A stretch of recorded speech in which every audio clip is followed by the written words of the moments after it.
আসসালামু আলাইকুম। এটেন বাংলা সংবাদে সবাইকে স্বাগত জানাচ্ছি আমি অনামিকা হাসান পুনম।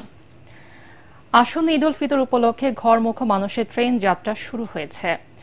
সকাল 7টার দিকে কমলাপুর রেল স্টেশন থেকে রাজশাহীর উদ্দেশ্যে ছেড়ে গেছে ধূমকেতু এক্সপ্রেস। এই ট্রেনের মাধ্যমে ঈদ উল ফিতরের ট্রেন যাত্রা শুরু হয়। আজ যারা যাত্রা করছেন তাদের আগাম আসনের টিকিট গত 14 মার্চ বিক্রি করে রেলওয়ে। যথাক্রমে এই টিকিট বিক্রি চলে গত 20 মার্চ পর্যন্ত। সেই ধারাবাহিকতায় 30 মার্চ পর্যন্ত ট্রেনের ঈদ যাত্রার অনলাইন টিকিট নিয়েছেন যাত্রীরা। ঈদে ঘরমুখো মানুষের যাতায়াতে বিশেষ ব্যবস্থা নিয়েছে বাংলাদেশ রেলওয়ে। এছাড়া সারা দেশের বিভিন্ন জায়গায় চলাচল করা ট্রেনগুলো বিশেষ ব্যবস্থায় চলবে বলেও জানিয়েছে রেলওয়ে কর্তৃপক্ষ। সব শঙ্কা আর বাধা দূর করে প্রথমবার সমুদ্রগামী ফেরির যুগে প্রবেশ করছে বাংলাদেশ। দীর্ঘ প্রতীক্ষার অবসান ঘটিয়ে দেশের মূল ভূখণ্ড থেকে বিচ্ছিন্ন দ্বীপ উপজেলা সন্দ্বীপের সাথে যোগাযোগ সহজ করতে চালু হলো চট্টগ্রাম সন্দ্বীপ সাগর পথে এই ফেরি সার্ভিস। সকালে এর উদ্বোধন করেন নৌ পরিবহন উপদেষ্টা অবসরপ্রাপ্ত brigadier general M Sakhawat Hossain. এতে খুশি দ্বীপটিতে বসবাসকারীরা।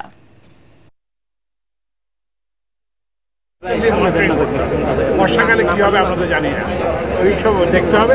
বাংলাদেশের কোস্টাল ফেরির কোনো প্রভিশন নাই এবং আনতে হবে আমাদের যত তাড়াতাড়ি সম্ভব। এবং কোস্টাল ফেরি ছাড়া সন্দ্বীপে এখানে আমি রেগুলার দিতে পারবো না, কারণ এটা অনেক অ্যাক্সিডেন্ট মাদারীপুরে দুপক্ষের সংঘর্ষে শাকিল মুন্সি নামে এক শ্রমিক দল নেতাকে কুপিয়ে হত্যা করেছে দুর্বৃত্তরা। নিহত শাকিল পৌর শহরের 2 নম্বর ওয়ার্ডের বাসিন্দা। গতরাতে শহরের পুরান বাজার কাঠপট্টি ব্রিজ সংলগ্ন নতুন মাদারীপুর এলাকায় এই ঘটনা ঘটে। হত্যাকাণ্ডের পর এলাকায় অতিরিক্ত পুলিশ মোতায়েন। খেলার খবর, উয়েফা নেশনস লিগের সেমিফাইনালে উঠেছে স্পেন ও পর্তুগাল। নেদারল্যান্ডসকে টাই ব্রেকারে 5-4 গোলে হারিয়েছে স্পেন। আর ডেনমার্কের বিপক্ষে 5-2 গোলে জয় পেয়েছে পর্তুগাল। এস্তাদিও দা মেস্তেলায় মিকেল ওয়ারজাবালের গোলে 8 মিনিটে এগিয়ে যায় লা রোজারা। নেদারল্যান্ডসকে সমতায় ফেরান মেমফিস ডিপাই। আক্রমণ পাল্টা আক্রমণের খেলায় ওয়ারজাবেল আর লামিন ইয়ামাল আরও 2 গোল করেন। সেই গোল শোধ দেন মাতসেন ও সিমন্স।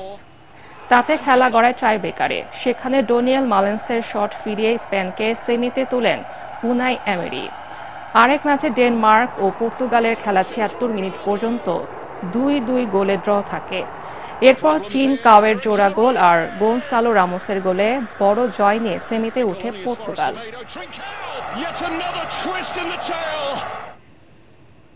পরবর্তী সংবাদ দেখার আমন্ত্রণ জানিয়ে এখনকার মতো শেষ করছি। এটেন বাংলা সংবাদ ইউটিউবে দেখতে ব্রাউজ করুন, youtube/এটেন বাংলা নিউজ। ধন্যবাদ সবাইকে।